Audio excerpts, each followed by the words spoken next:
Assalamualaikum warahmatullahi wabarakatuh. Hai don sana sadonyo ba kabarnya? Hai orang Indonesia, apa kabarnya? Semoga diberi kesehatan, keselamatan, kebahagiaan, sehat kantong, sehat pikiran pasti ya. Sebenarnya aku udah siap-siap mau tidur, tapi dikarenakan ada yang mengganjal di cerita aku, mumpung aku masih ingat. Jadi aku akan kembali di Celoteh Chat. Dan bagi teman-teman yang udah mampir di Celoteh Chat, terima kasih banyak-banyak dan jangan lupa untuk support aku dengan cara like, subscribe, dan komen-komen yang positif. Karena kita orang Indonesia pasti punya etika dan budaya. Untuk kali ini aku akan menceritakan ini sebuah history dari seorang yang aku kenal. Mungkin relate dengan salah satu teman-teman penonton yang mendengarkan di sini. Dan ini ceritanya itu di mana posisi ekonomi kita itu menentukan kedekatan kita dengan keluarga besar. Di mana kalau, ekonominya oke, tinggi, ibaratnya kaya lah gitu, kalian pasti dekat dari pihak keluarga ayah, pihak keluarga ibu. Nah, tapi kalau kalian cuma dekat dari satu keluarga aja, pamannya dekatnya keluarga ayah aja atau keluarga ibu aja, berarti ekonomi kalian itu standar atau rata sama keluarga-keluarga yang lain. Dan jika kalian tidak dekat kedua belah pihaknya, gak dekat sama keluarga ibu, gak dekat sama keluarga ayah, berarti kalian ekonominya nggak oke gitu. Maksudnya bisa dibilang lah di bawah mereka lah gitu. Ini sebenarnya terjadi sama teman aku, di mana dia ini punya cerita seperti ini. Ini menurut aku ya nggak tahu unik atau menyedihkan, tapi ini benar adanya dan aku rasa di Indonesia banyaklah cerita seperti ini ya. Di mana, sedikit cerita ya, di mana si teman aku ini dia itu ada 5 saudara, 5 saudara dan di mana ayahnya itu bukan kepala rumah tangga sebenarnya, kan kalau seorang ayah itu jadi kepala rumah tangga ya, di mana, ya ibaratnya, tulang punggung lah. Tapi ayahnya itu nggak menjadi kepala rumah tangga. Kenapa? Tulangnya itu nggak ada punggungnya, cuma tulang rawan aja yang tersisa. Dan ini ceritanya seperti ini ya. Mereka itu emang keluarganya agak lebih rendah dari keluarga dari yang lain lah gitu. Di mana ya begitulah, kalian sepintar apapun kalian, kalau kalian ekonominya lebih rendah daripada orang lain, kalian akan kalah. Emang itu terjadi di Indonesia. Jadi, duit itu diutamakan di dunia ini, ya. Nih, ini ceritanya itu seperti ini ya. Sebenarnya, ini si si temen aku ini tuh tinggalnya itu ke keluarga dekatnya itu ke kelu ti pokoknya tinggalnya itu ya di lingkungan keluarga dari si ibu. Ya bisa dibilang, nggak jauh lah dari keluarga si ayah gitu. Pun yang keluarga ayahnya juga nggak suka sama mereka juga gitu, yang nggak tahu kenapa gitu kan. Cerita kecil dari seorang ibu teman aku ini, di mana dia itu emang nggak disukai, pokoknya bukan ibunya doang sih, sebenarnya neneknya ini, nenek dari pihak ibunya ini, dia udah punya suami 2. Yang pertama udah jadi almarhum, dia punya anak 2 itu udah pada besar-besar, udah pada keluarga lah gitu, punya kehidupan lah cukuplah gitu kan.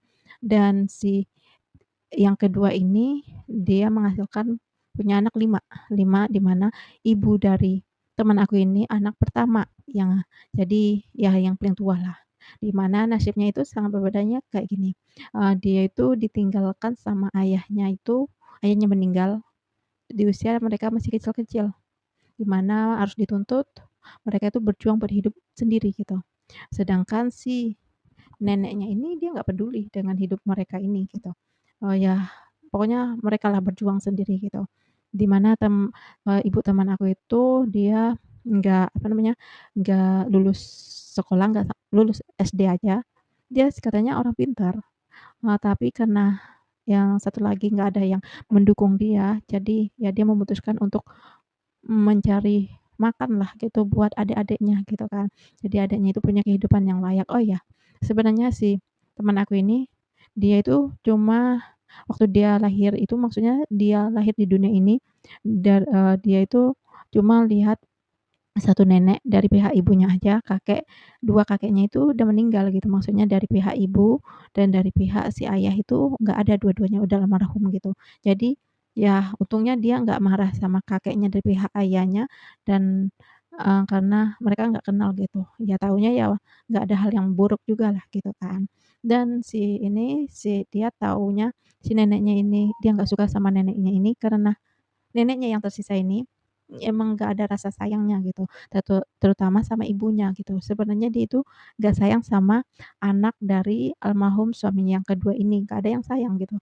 Tapi ya karena mereka udah gede, ya perjuangan gitulah gitu. Ibaratnya ya nyampelah adik-adiknya ini tamat sekolah nih, adik dari ibunya ini gitu. Punya kehidupan okelah gitu, pendidikan okelah gitu. Nah, karena si teman aku ini ya kehidupannya ya cukup-cukup aja gitu. Pas aja gitu, maksudnya kalau seandainya terjadi ini pokoknya mungkin yang nggak beruntung itu kehidupan ya ibunya ini gitu dan adiknya ya oke kehidupan tentang pendidikan, tentang ekonomi okelah gitu. Dan nyampelah si ibunya ini punya anak 5, teman aku ini anak yang nomor 3, nomor 3 di mana mereka itu kalau masalah pendidikan okelah gitu. Nah dan setelah pokoknya setelah melewati macam-macam gitu kakaknya yang tertua ini tamat sekolah. Ya namanya pengen ini kan, pengen merubah nasib kehidupan ekonomi, memutuskan untuk merantau. Merantau, udah merantau, yang adek yang kakaknya yang tertua ini gitu kan. Terus nggak lama kakaknya ya yang kedua dari teman aku ini tamat juga, termasuk orang pintar jugalah gitu. Jadi sehingga dia mendapat beasiswa PMDK gitu. Nah di mana, eee, harus apa namanya, kayak biaya kuliah itu digratiskan, kalau gue biaya lain enggak lah gitu kan. Di mana di kampungnya itu cuma, adanya ya yang nggak ada itu ya universitas itu nggak ada di kampungnya gitu. Ya otomatis karena dia mikir juga ngelihat ya perjuangan ibunya lah gitu, yang kerja sendiri gitu. Nah yang ibaratnya tentang makan itu ngepas aja gitu. Jadi dia pengen ini ngerantau lagi lah, kakaknya yang kedua ini ngerantau. Tapi sebelum ngerantau itu, si ibu dari teman aku ini nanyain ke kakaknya gitu, "Kamu benar nggak mau kuliah?" Gitu kan. Lagi dapat beasiswa PMDK gitu kan. Kalian tahu, karena mungkin si ibu teman aku ini cerita nih ke adiknya yang suaminya PNS, cerita kalau ini dia dapat beasiswa PNDK. Tuh, dia langsung berubah wajahnya dong, udah deg-degan nih. Kan otomatis kalau kuliah, otomatis kakak temen aku ini nanti jurusannya sama dong, seperti suaminya ini dan posisinya akan sama juga gitu. Dia kayak merasa terancam gitu ngerti nggak? Padahal udah PNS, suaminya ini udah PNS gitu. Dan dia mematahkan gitu loh, biar supaya kakaknya ini nggak kuliah gitu. Dan dari maksud dari adik ibunya ini dia tahu gitu. Dan akhirnya udah, dia ngomong gini kan, "Nanti kalau kamu kuliah belum beli bukunya mahal-mahal," gitu. Tapi kalau niat orang mendukung pasti ngomongnya gini dong, "Udah kuliah aja, kalau masalah buku kan ada nih Om nih, bukunya kan satu jurusan sama kamu tuh, dia ada buku-bukunya nih," gitu. Pokoknya kata-katanya gitulah. Dan akhirnya ya mungkin pertimbangan, ya mikir lagi lah kakaknya ini, memutuskanlah nih ngerantau, memutuskan ngerantau nggak jadi kuliah nih, soalnya kalau kuliah entar juga bisa gitu kan. Udah ngerantau, datanglah. Sebenarnya mereka ini, dari SMP itu udah dapat beasiswa termasuk teman aku nih. Mereka dapat beasiswa nih, ibaratnya, ibunya itu nggak perlu bayar uang sekolah lagi, kalau dulu itu belum ada sekolah gratis belum ada gitu. Udah, habis itu setelah si temen aku ini mau tamat gitu, dia udah ngelalui di mana si saudara-saudara dari ibunya ini pokoknya udah geter-geter nih kalau mereka akan ada yang kuliah nih. Ini yang adiknya yang suaminya PNS ya. Udah habis itu memutuskan buat kuliah nih, buat kuliah, buat ngerantau juga, ngerantau nih ya. Nah otomatis si ibunya itu tinggalnya ya sama 2 adik cowoknya gitu. Nah soalnya yang cewek-cewek udah ngerantau nih, kalau yang ayahnya nggak usah diandalin lah gitu. Karena udah bilang, ayahnya cuma ada tulang rawan doang, bukan tulang punggung gitu. Udah ya, udah ngerantau, ya mungkin inilah keuntungannya untuk seorang cewek mempunyai anak seorang cewek juga gitu. Kenapa? Soalnya kalau buat curhat gitu enakan ke anak cewek kan. Kalau anak cowok itu kan ya dia logika gitu, kalau anak cewek itu mungkin hati ke hati gitu. Makanya seringlah setelah ngerantau ngerantau, kerja kerja, nah dapatlah kabar dari ibunya gini kan, kalau adiknya jual rumah, yang harganya segini, eee, adik bontot dari ibunya ini gitu. Sebenarnya rumah itu sebenarnya kayak warisan gitu. Ada ini nenek-nenek ini tantenya dari ibunya lah gitu, di mana dia nggak punya anak perempuan, adanya punya anak cowok satu aja gitu. Jadi, kalau di kampung itu, kayak harta itu turunnya ke pihak cewek kan. Udah sebenarnya ya punya hidup layak lah gitu, dan nggak mungkin si anak ini akan mewarisi ini tanah gitu kan. Udah tapi sebelum waktu ini anaknya udah married, ibunya si teman aku ini kan masih gadis lah gitu, masih belum menikah lah gitu.